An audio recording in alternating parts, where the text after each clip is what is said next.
based on the success of the US and Israeli military strikes. Iran is much further away today from a nuclear weapon than they were before the president took bold action to fulfill his promise to the American people. And that promise was Iran will not have a nuclear weapon.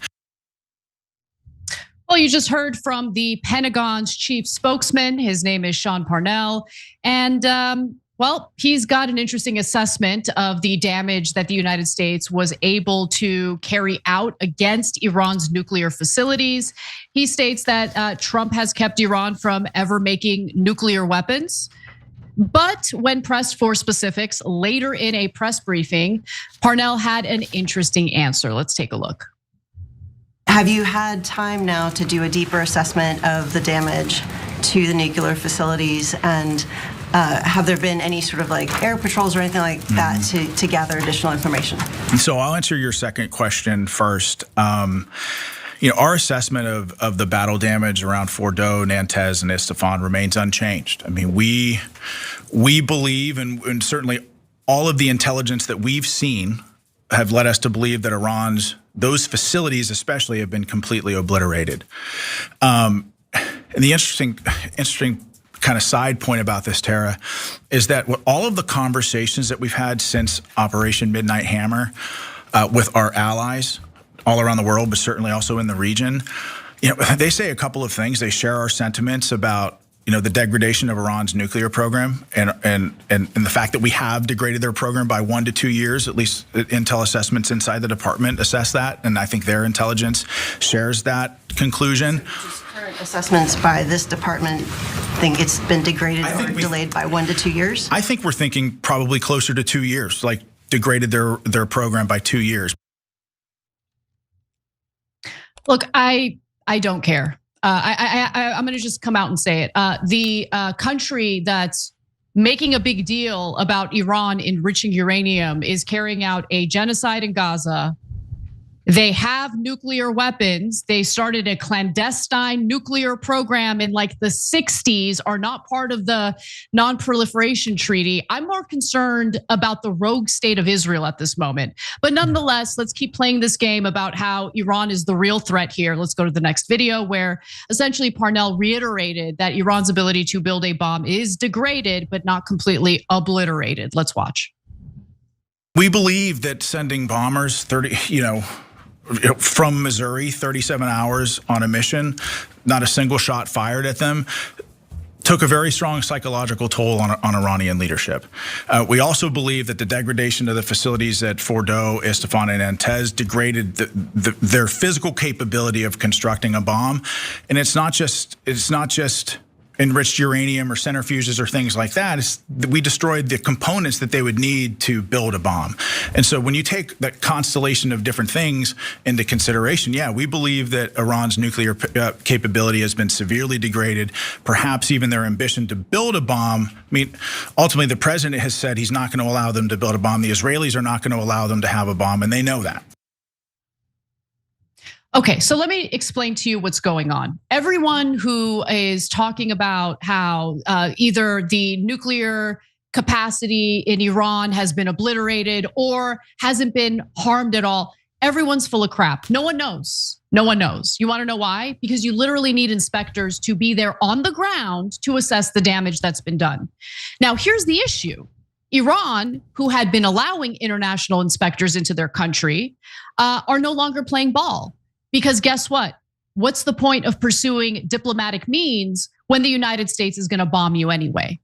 So the only way in preventing Iran from building nuclear weapons was the diplomatic agreement that was reached between the United States, Iran, Russia, European countries in the JCPOA, the Iran nuclear deal that prevented them from building nuclear weapons. We had inspectors going in to ensure that that was the case. But Israel isn't concerned about Iran's nuclear weapons. Israel wants regime change war in Iran. That's what this is really about. So at this point, knowing the reality of the situation, Hearing the incessant questions from reporters about the nuclear capability of Iran makes me want to pull my hair out, because it's not about the nuclear weapons, you idiots. It's about the fact that Israel wants to drag us into a war with Iran to do regime change, as they did with Libya, as they did with Iraq. By the way, those two cases didn't work out so well for Israel, did it? Or the United States, more importantly. So why don't we stop pretending?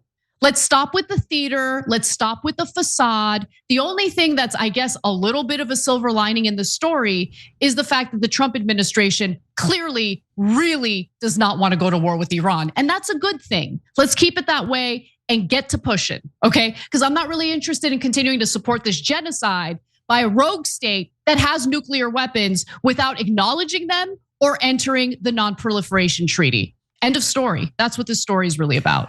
Yeah, so the so-called 60-day ceasefire in Gaza is nonsense. The ceasefire between Iran and Israel is nonsense. I'm gonna explain why. They don't really exist. They're a figment of Donald Trump's imagination. I wish they did exist. I hope he could get them to do it, but I'm gonna explain why they can't in a second. I'm gonna disagree with Anna on a couple of quick things in a sec as well.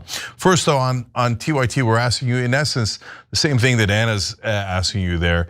If Iran's uranium enrichment program is not fully destroyed, do you even want to know? A, yes for national security, and it's always better to know. Or B, no, it'll just be used as an excuse to attack Iran again, right? Yep. And so, by the way, no is winning by 77%. So anyways. It's the right audience. Yeah, well, we do have the smartest audience in the world. Oh, they just started voting, okay.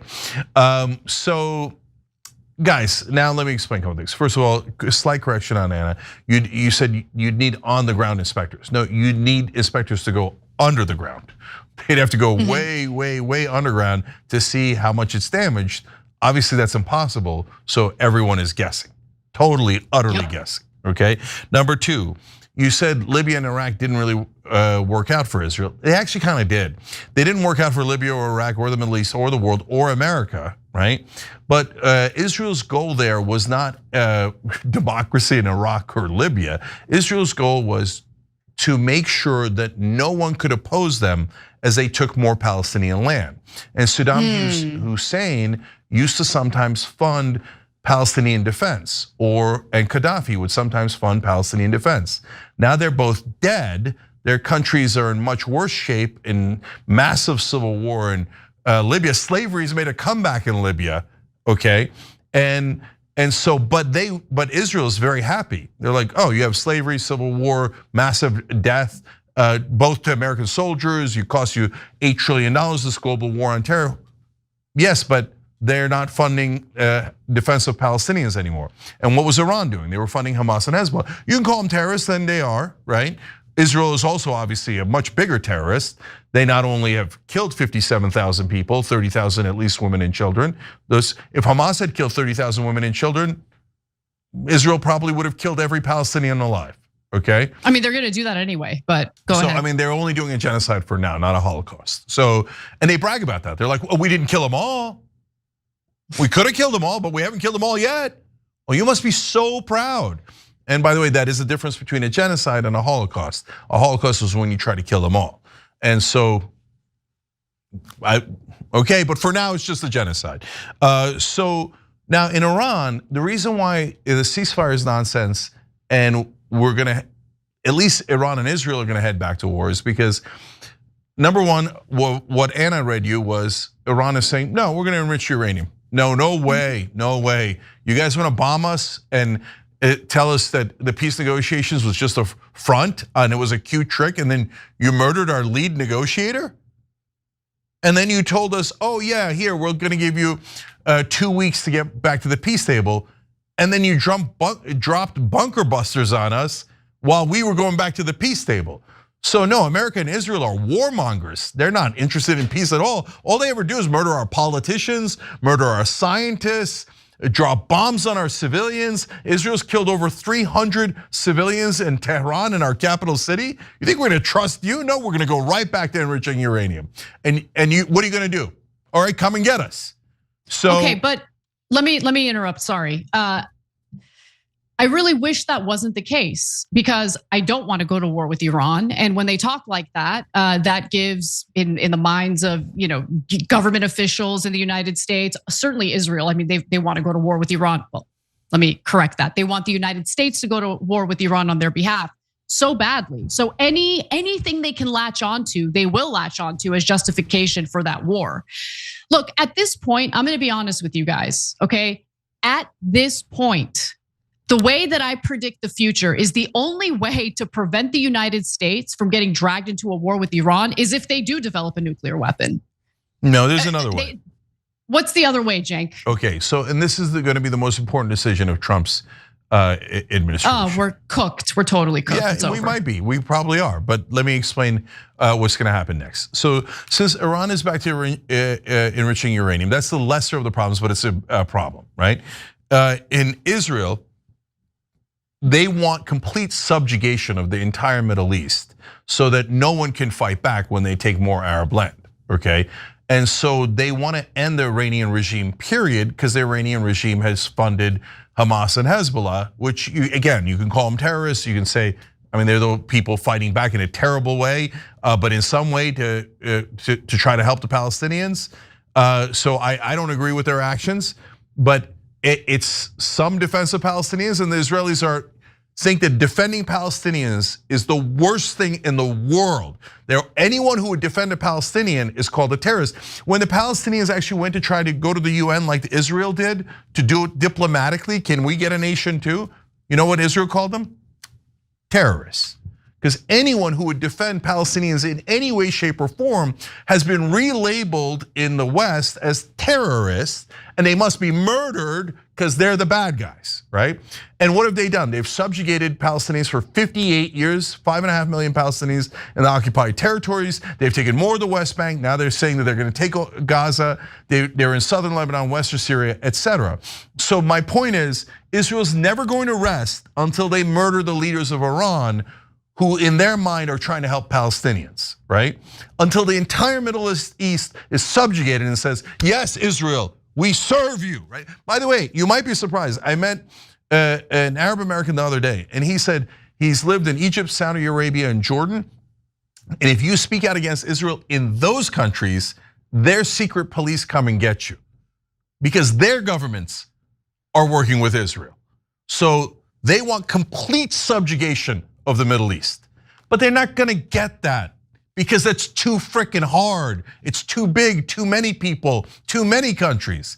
So Israel's gonna go and try to destroy Iran, especially if they're enriching uranium. And then Trump's got a decision to make. Is he gonna say, yes, regime change, yes, boots on the ground, and then he will become the most despised president in American history. And yes, he will lose a giant chunk of his voters. And yes, they will be furious with him if he puts one boot on the ground in Iran. You could not believe me now, it's okay, and I hope we never find out, right? But that's for sure. On the other hand, if he says Israel starts bombing Iran and Trump, and because Trump's a wild card, you never know. If he says to them, hey, I told you not to bomb them, and there was a fake ceasefire, but I want a ceasefire, and I meant it. And even though the terms don't make any sense, and you guys didn't actually come to an agreement, but I declared it. So if you're bombing them, I'm out. America's out, you're on your own, Israel. Then he would become the most popular president, no matter what else he did, and they would build statues of him. I'm being honest, and he would win a Nobel Peace Prize. But he's very unlikely to do that, because at the end of the day, AIPAC and the Adelsons will come along, and Trump will go, oh, money, money, is my guess. But hey, it's his choice, not our choice. Every time you ring the bell below, an angel gets his wings. Totally not true, but it does keep you updated on our live shows.